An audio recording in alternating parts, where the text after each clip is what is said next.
হ্যাঁ, কামাল উদ্দিনকে আপনি আসেন। আপনার বাড়ি কোথায়? আমার বাড়ি কুলাউড়া মৌলভীবাজার। মৌলভীবাজার। মাশাআল্লাহ, আপনি তো দাঁড়িয়ে আছে, পাঞ্জাবি পরে আসছেন, অনেক সুন্দর লেবাস নিয়ে আসছেন, মনটা মনে অনেক ভালো, তাই না? ইনশাআল্লাহ যাবেন, যা যা বলছি নিয়ম কানুন মেনে চলবেন ইনশাআল্লাহ। রিজিকের মালিক কে? মহান আল্লাহ পাক রব্বুল আলামিন। উনি যা ইচ্ছা তাই তাই মানে করতে পারে। হ্যাঁ, করতে পারেন। আপনাকে অনেক বড় করতে পারে, আবার ছোট করতে পারে। এখানে আমাদের হাতে, আপনার হাতে কিছুই নাই। সৃষ্টিকর্তা যা করে তাই।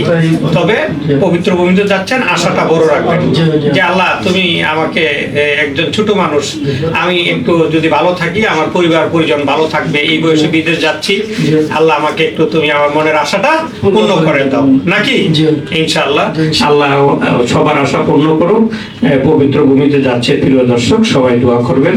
বড় আশা নিয়ে যাচ্ছে ইনশাআল্লাহ। তারাই আমাদের দেশের অহংকার, তারাই আমাদের দেশের লেভেলের যোদ্ধা, তারাই আমাদের দেশের অর্থনীতিকে চাঙ্গা করছে। আসেন, আপনি আমার সাথে একটু বুকটা মিলে যান ইনশাআল্লাহ। প্রিয় দর্শক, অনেক ভালো মনের মানুষ, দেখলেই বোঝা যায়।